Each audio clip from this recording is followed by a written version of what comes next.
Hello, everyone. It's Stephanie Clegg, licensed associate counselor. And yes, I am back for another mental health moment. I know that I have taken off a couple of weeks, but as life would have it, I was becoming a grandmother. So that's the next phase of my life or our life, grandparenting, and it is wonderful, marvelous. Newborns are an experience. You're in love with this being, with this little person, but you're very sleep deprived. So shout out to our daughter Chanel, our son-in-law Rick, and the village that's helping them raise this little boy. So, yes, grandparenting has been wonderful.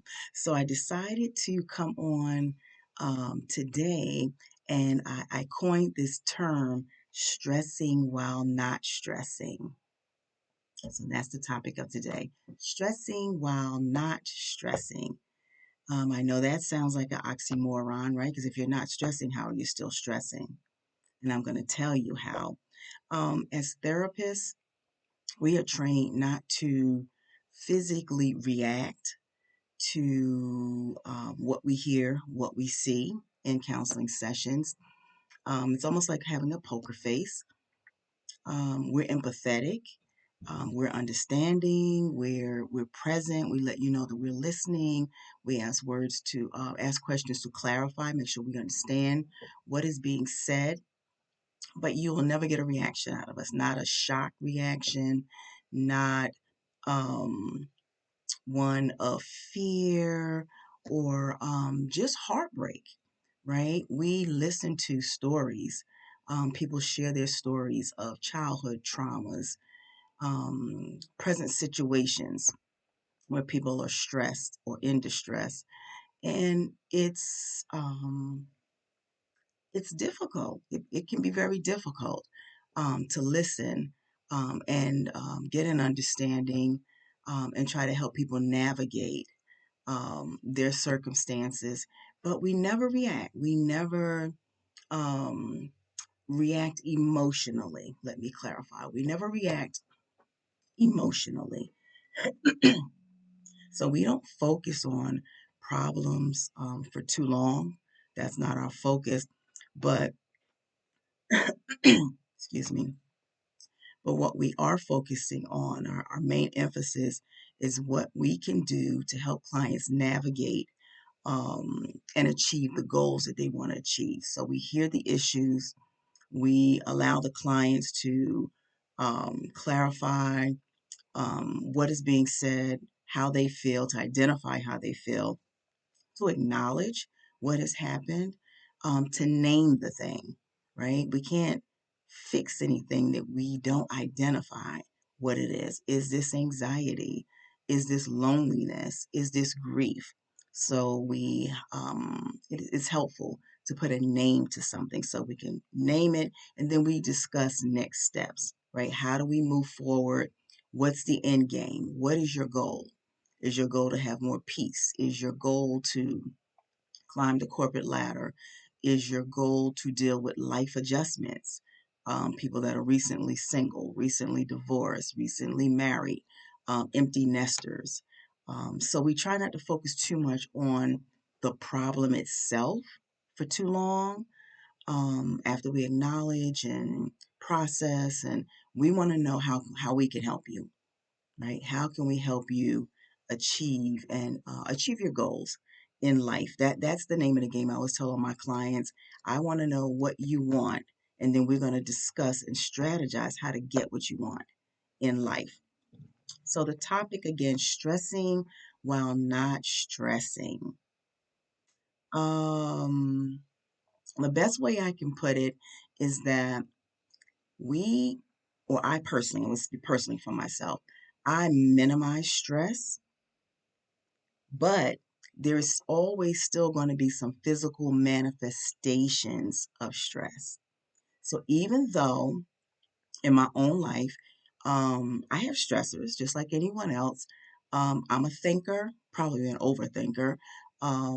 So I think about the situation, I assess it, I process it, and then I'm looking for a solution. I'm looking for my goal. I'm looking for achieving my goal and what I want to see occur. But what happens is our bodies still react to stress. So even though I'm not screaming or crying or running around or, isolating myself, my body still feels stress. I can tell because my neck muscles get very tight and across my shoulders. When I feel that tenseness in my shoulders, I know that's the physical manifestation of stress for me, right? Um, there's a book that I love. It's called The Body Keeps the Score. It's by Bessel van der Kolk. Excellent book. And Dr. van der Kolk talks about how the body remembers everything that happens to it. It remembers everything that we do and we allow to happen in our bodies. Now, his research was based on trauma victims, veterans of people who have been molested, people grew up with alcoholics, physical violence. So his work over 30 years is working with survivors. And one of the things that he emphasizes is that the trauma actually shapes our brain and our bodies. And he talks a lot about the neuroplasticity of the brain. And that's just basically when events happen and activities happen in our lives, our brains build neurons, build new ones, new gateways. And it's all designed to remember what has happened so that it shapes our future. Remember, the brain is in charge of um, fight, flight, or flee response, right? And flight, fright, or freeze. I'm sorry, flight, flight, fright, or this is hilarious. Fight, flight, or freeze. There we go. So anything that happens if we touch a hot stove and our hand gets burnt, the brain remembers that. So the next time you're near a stove, the brain is signaling the body, don't touch it. Don't put your hand into the fire. So that's the brain's job to build these. It's the neuroplasticity of the brain, and it's for a defense mechanism. It's to protect the body. So the body remembers everything that we do to it. It remembers if we're sleep deprived. It remembers if we're not drinking enough water. So if you drink a little bit of water, the body is going to save that water. It's going to reserve it because it's aware that you're not drinking a lot of water. So whatever fluids liquids you intake, it's going to hold on to that and preserve it because it knows it's going to need to draw the water out of that.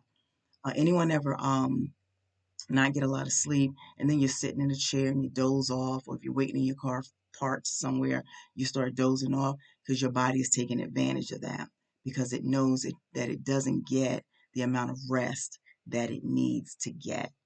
So the body keeps the score. So personally, when I feel the tension in my neck and in my shoulders, my go-to is to practice self-care. For me, that's taking an extra long hot shower. That's going to the sauna, sitting in a sauna, a steam room. That's getting a massage. Because again, we have to deal with the physical manifestations of stress while we're holding it together, thinking about what's going on in our lives and trying to process what's going on in our lives. We have to take care of the physical manifestations of stress in our lives. So that's it for today. Stressing while not stressing. Pay attention to our bodies. Be kind to our bodies. Practice self-care, and it will help. It will help with our mental health, keeping us in good shape. All right, and I'll see you on the next video.